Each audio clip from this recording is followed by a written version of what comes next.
అనంతపురంలో అరటి రైతులు రోడ్డెక్కారు. గిట్టుబాటు ధరలు కల్పించాలని డిమాండ్ చేస్తున్నారు. అనంతపురం కలెక్టరేట్ వద్ద సింగనమల వైసీపీ ఇన్ఛార్జ్ మాజీ మంత్రి శైలజానాథ్ ఆధ్వర్యంలో నిరసన తెలుపుతూ ఉన్నారు అరటి రైతులు. జేఎన్టీయూ ఓటీఆర్ఐ నుంచి కూడా కలెక్టర్ వరకు అరటి గెలలతో ర్యాలీ చేపట్టారు. కూటమి ప్రభుత్వానికి వ్యతిరేకంగా గలమెత్తారు రైతులు. అరటి రైతులు తమకి గిట్టుబాటు ధర కావాలంటూ కూడా లబోదిబో అంటూ ఉన్నారు. ఈ మేరకు నిరసనలు తెలిపారు. దానికి సంబంధించిన దృశ్యాలను యూటీవీలో మనం చూస్తూ ఉన్నాం. అందరూ కలిసి కూడా తమ భుజాల మీద అరటి గెలలు వెత్తుకొని అక్కడ ప్లకార్డులు ప్రదర్శిస్తూ కూడా వైసీపీ జెండాలు ప్రదర్శిస్తూ కూడా ఈ విధంగా కూడా అనంతపురం కలెక్టరేట్ వద్ద సింగనమల వైసీపీ ఇన్ఛార్జ్ ఆధ్వర్యంలో మాజీ మంత్రి శైలజానాథ్ ఆధ్వర్యంలో కూడా నిరసన తెలిపారు అరటి రైతులు.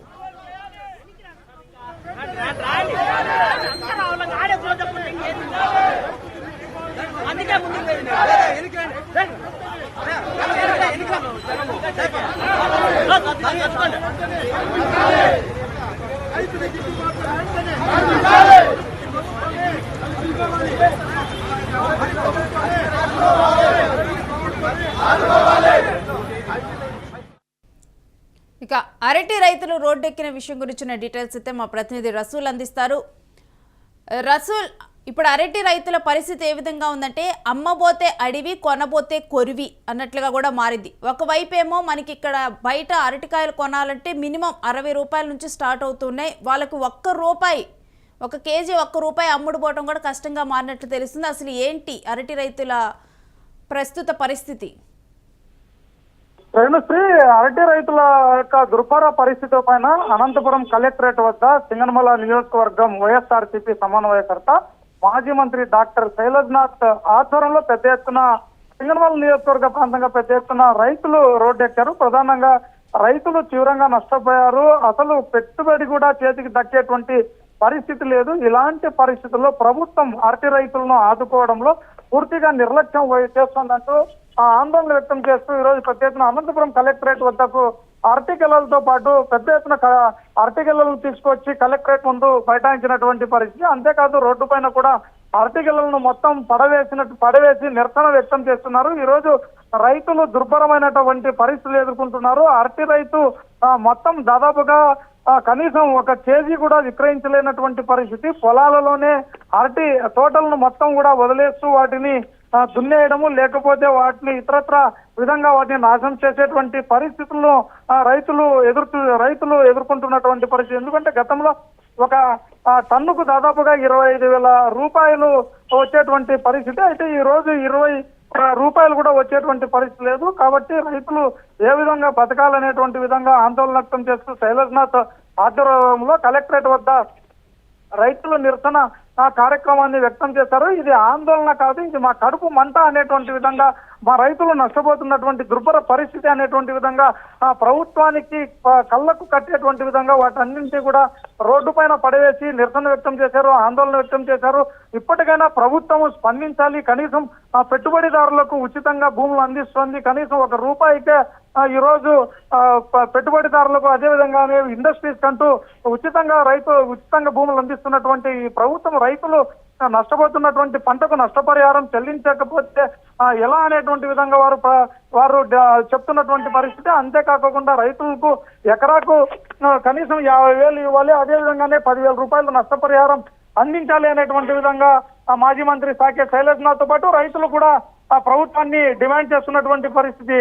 రేణుశ్రీ, రసూల్, కనీసం వాళ్ళకి పెట్టిన పెట్టుబడి కూడా రావటం లేదంటున్నారు. అసలు కేజీ ఎంత పలుకుతుంది? వాళ్ళకి పెట్టిన పెట్టుబడి రావాలంటే అసలు ఎంత గిట్టుబాటు ధర కల్పించాలి, ఏంటి?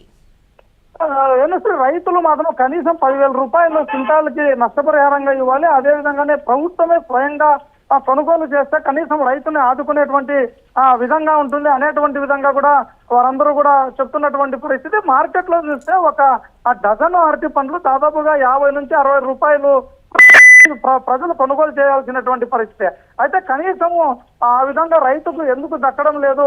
మొత్తం కూడా దళారులు మోసం చేస్తున్నారు. ఒక్కసారిగా పంట బాగా చేతికి వచ్చినటువంటి పరిస్థితి. ఇలాంటి పరిస్థితుల్లో రైతులు ఆనందంగా ఉండాల్సినటువంటి పరిస్థితుల్లో ఒక్కసారిగా వాళ్లకు కన్నీరు మిగిలింది అనేటువంటి విధంగా చెప్తున్నారు. కాబట్టి ప్రభుత్వమే కొనుగోలు చేయాలి. ఒక డజను బజార్లో 50 నుంచి 60 రూపాయలు కొనుగోలు చేసేటప్పుడు రైతులకు ఎందుకు మద్దతు ధర కల్పించదు అనేటువంటి విధంగా కూడా చెప్తున్నారు. ఎందుకంటే గతంలో కూడా చాలా సందర్భాల్లో ముఖ్యమంత్రి చంద్రబాబు నాయుడు అనంతపురం జిల్లాను ఫ్రూట్ బౌల్ ఆఫ్ ఇండియాగా తయారు చేస్తాను, రాయలసీమ రైతాంగాన్ని, అనంతపురం జిల్లా రైతాంగాన్ని అనేటువంటి విధంగా చెప్తున్నటువంటి నేపథ్యంలో నిజంగానే ఆయన ఫ్రూట్స్ ని బౌల్ చేసేశాడు అనేటువంటి విధంగా కూడా మాజీ మంత్రి శైలజ్నాథ్ ఒక ఆందోళన వ్యక్తం చేస్తూ చెప్పినటువంటి పరిస్థితి. మొత్తం పైన రైతులను ఖచ్చితంగా ఆదుకోవాలి, ప్రభుత్వమే కొనుగోలు చేయాలనేటువంటి పరిస్థితులు, లేకపోతే మరింత పెద్ద ఎత్తున ఆందోళన వ్యక్తం చేస్తామనేటువంటి విధంగా చెప్తున్నారు. అంతేకాకుండా రైతులకు ఈ విధంగా ధర పడిపోవడానికి కారణం ఏంటి, ఎందుకు రైతులు ఇంత దుర్భర పరిస్థితులు ఎదుర్కొంటున్నారు అనేటువంటి ప్రశ్నలకు మాత్రం దీనికి ప్రభుత్వమే సమాధానాలు చెప్పాలనేటువంటి విధంగా కూడా మాజీ మంత్రి శైలజ్నాథ్తో పాటు రైతులు కూడా తీవ్ర స్థాయిలో ఆందోళన వ్యక్తం చేస్తున్నారు. అంతేకాదు ఒక్క అరటి రైతే కాదు, చీనీ రైతు కావచ్చు, అదే విధంగానే మొక్కజొన్న రైతు కావచ్చు, మిర్చి రైతు కావచ్చు, ఎవరు చూసినా ఈ విధంగా దగా పడుతున్నటువంటి పరిస్థితి, దళారుల చేతిలో మోసమవుతున్నటువంటి పరిస్థితి ఇంత జరుగుతున్న ప్రభుత్వం ఎందుకు పట్టించుకోవడం లేదు మా రైతుల గోడు అనేటువంటి విధంగా కూడా వాళ్ళందరూ ఆందోళన వ్యక్తం చేస్తూ ఈ రోజు నిరసన వ్యక్తం చేశారు. అంతేకాకుండా అనంతపురం జిల్లా కలెక్టర్ ఆనంద్ కూడా కలిసి శైలజ్నాథ్ తో పాటు రైతులందరూ కలిసి కూడా వినతి పత్రం కూడా అందజేసినటువంటి పరిస్థితి రేణుశ్రీ. ఒక్కవైపు ఏమో ఇప్పుడు సీఎంఏ స్వయంగా కూడా చెప్పటం జరిగింది, ఇటు యువత అగ్రిప్రెన్యూవర్స్గా మారాలి, అంటే ఎంటర్ప్రెన్యూవర్స్ లాగా వ్యవసాయంలో కూడా ఎంటర్ప్రెన్యువల్గా మారాలి, దాన్ని అగ్రిప్రెన్యువల్గా మారాలి అంటూ కూడా చెప్పారు. మరొక వైపు చూస్తే రైతుల పరిస్థితి ఏమో ఇటు మామిడికాయల సీజన్లో ఎండాకాలంలో చూస్తే మామిడి రైతులు వాళ్ళకి గిట్టుబాటు ధర లేదని, ఏ సీజన్ వస్తే ఆ రైతులు వాళ్ళు రోడ్ల మీదకి వస్తూ ఉన్నారు, గిట్టుబాటు ధర లేదు, లబో దిబో అంటూ ఉన్నారు. ఎందుకు రైతులను ఆదుకునే ప్రణాళికలతో అధికారులు ముందరికి రాలేకపోతున్నారు ఏంటి? రేణుశ్రీ, ఏ రైతైనా కూడా ఈ రోజు రోడ్డు ఎక్కాల్సినటువంటి పరిస్థితి ఏర్పడుతుంది. గతంలో కూడా చూసాము, ఆంధ్రప్రదేశ్ రాష్ట్రంలో పలు ప్రాంతాల్లో రైతులు వారి యొక్క పంట పొలాలను రహదారుల పైన పడేసినటువంటి పరిస్థితి. అదే పరిస్థితి ఈ రోజు అనంతపురం జిల్లాలో చూస్తే పెద్ద ఎత్తున ఈ అనంతపురం జిల్లా నుంచి దేశంలోని అనేక రాష్ట్రాలకు ఒకవైపు టమాటా రైతు కూడా టమాటాను ఎక్స్పోర్ట్ చేసేటువంటి పరిస్థితి. అయితే పలు సందర్భాల్లో రైతులందరూ కూడా టమాటాను పూర్తి స్థాయిలో రహదారుల పైన పడేశారు. ఎక్కడ చూసినా టన్నుల కొద్దీ టమాటా కూడా రోడ్ల పాలన పడినటువంటి పరిస్థితి ఆ రోజు చూస్తే ఈ రోజు బనానా రైతు, అరటి రైతు కూడా రోడ్డున పడినటువంటి పరిస్థితి. అయితే ప్రభుత్వం ప్రణాళికాబద్ధంగా మేము అన్ని చేస్తామనేటువంటి విధంగా చెప్తున్నప్పటికీ ఏదో సమస్య వచ్చినప్పుడు మాత్రం ప్రభుత్వం స్పందించడము, అదేవిధంగానే అక్కడికి ఒక రకమైనటువంటి కమిటీలను పంపించడము, అదేవిధంగానే వాటిని కొనుగోలు చేస్తాం త్వరలోనే వారం 10 రోజులు అనేటువంటి విధంగా కూడా ఇప్పటికే చంద్రబాబు నాయుడుతో పాటు అనంతపురం జిల్లాలో కూడా కలెక్టర్ వీరందరూ కూడా రైతుల వద్దకు అధికారులను కూడా వ్యవసాయ శాఖ అధికారులను పంపుతున్నటువంటి పరిస్థితి. అయితే మీరు వారం రోజుల్లో కొనుగోలు చేసే లోపే ఇక్కడ రైతులు మొత్తం సర్వనాశనం అయిపోతారు. పంట మొత్తం కుళ్ళిపోయిన తర్వాత 10 రోజుల తర్వాత మేము కొనుగోలు చేస్తామంటే ఎలాగా అనేటువంటి విధంగా కూడా రైతాంగం ప్రశ్నిస్తున్నటువంటి పరిస్థితి కూడా ఏర్పడింది. ఏది ఏమైనప్పటికీ గతంలో ఇదే విధంగా వైఎస్ఆర్సీపీ పార్టీ నేతలు రోడ్డెక్కి ఆందోళన వ్యక్తం చేశారు, రైతులకు మద్దతు పలికారు, రైతులను ఆదుకోవాలని డిమాండ్ చేసినటువంటి నేపథ్యంలో అనంతపురం కలెక్టరేట్ వద్ద కూడా పెద్ద ఎత్తున రైతులను గతంలో ఏ విధంగా ధరలు, ఇప్పుడు ఏ విధంగా ధరలు ఉన్నాయనేటువంటి విధంగా తెలుగుదేశం పార్టీ నాయకులు ఒక ఫ్లెక్సీని కూడా ప్రదర్శించి అక్కడ వాళ్ళు ఆ రోజు చెప్పారు. అయితే ఆ ప్రభుత్వం ఈ రోజు ఎక్కడికి పోయింది, ఆ తెలుగుదేశం పార్టీ నాయకులు ఎక్కడికి పోయారు, మరి ఈ రోజు ఎందుకు ఫ్లెక్సీ వేయలేకపోతుంది, మేము మద్దతు ధర కల్పిస్తామంటున్నారు కదా, ఆ మద్దతు ధర ఏ విధంగా కల్పించారు, ప్రస్తుతం ఏంటుంది, గతంలో ఏంటుంది అనే విధంగా ఈ రోజు చార్ట్ వేసేందుకు ఎందుకు తెలుగుదేశం పార్టీ నాయకులు కావచ్చు, ప్రభుత్వం కావచ్చు వెనుకాడుతుంది అనేటువంటి విధంగా కూడా ఒకవైపు శైలజ్నాథ్ కావచ్చు, అదేవిధంగానే అనంతపురం మాజీ ఎంపీ తలారి రంగయ్య కావని వీరందరూ కూడా పలు సందర్భాల్లో ఇప్పటికే ప్రశ్నిస్తున్నారు. ఏదేమైనప్పటికీ ప్రణాళికాబద్ధంగా ముందస్తుగా పథకం ప్రకారం వెళ్తే ప్రభుత్వం రైతులకు ఎంతో కొంత ఉపశమనం కలిగించేటువంటి పరిస్థితి ఉంటుంది. రేణుశ్రీ, ఒకవైపు మార్కెట్లోనూ మినిమం 60 రూపాయలు ఉంటున్నాయి అరటికాయలు, కనీసం అంటే ఒక కేజీ 60 రూపాయలు ఉంటున్నాయి. రైతు దగ్గర ఎందుకు ₹1 మాత్రమే ధర, అంటే కేవలం ₹1 ధర పలుకుతూ ఉంది. ఎక్కడంటే మిగిలిన డబ్బులంతా కూడా ఎక్కడికి పోతున్నాయి?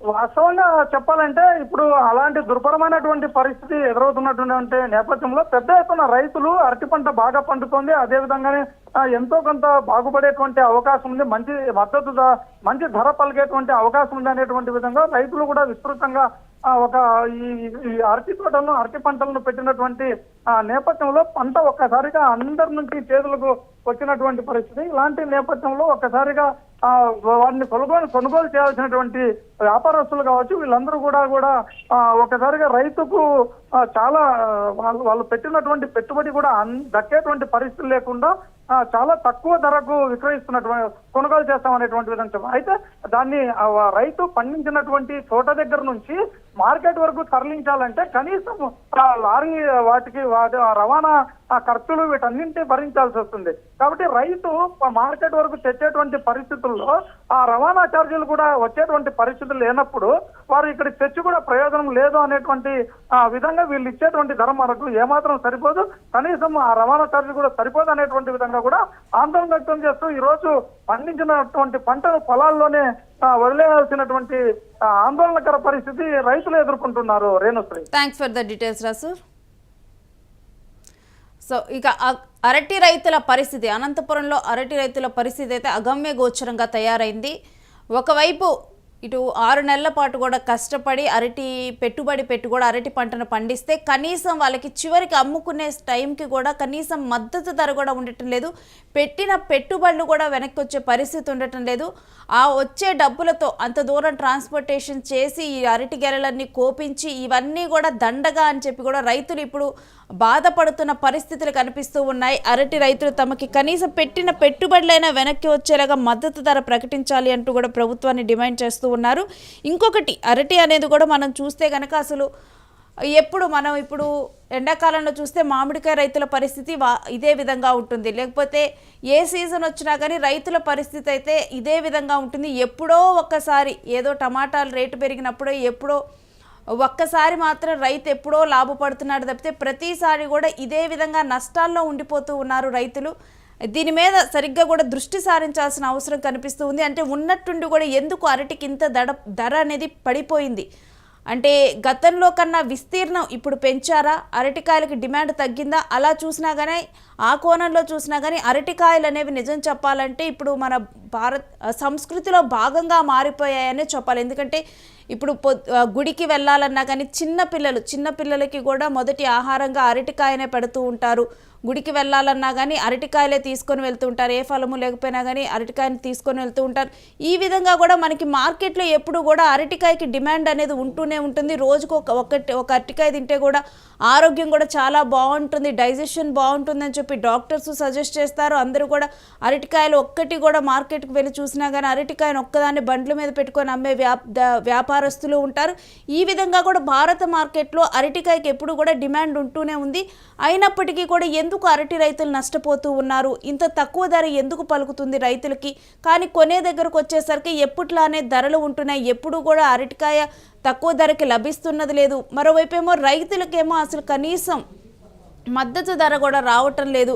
ఎందుకు అరటి రైతులకి ఇంతది దుస్థితి ఏర్పడింది అనే అంశం మీద అధికారులు ఒకసారి దృష్టి సారించాల్సిన అవసరం అయితే ఇప్పుడు కనిపిస్తూ ఉంది. అందరికి ఎత్తించారు, ఊరికే అందరికి ఎత్తించండి అందరికి ఎత్తించారు, ఊరికే అందరికి ఎత్తించండి అందరికి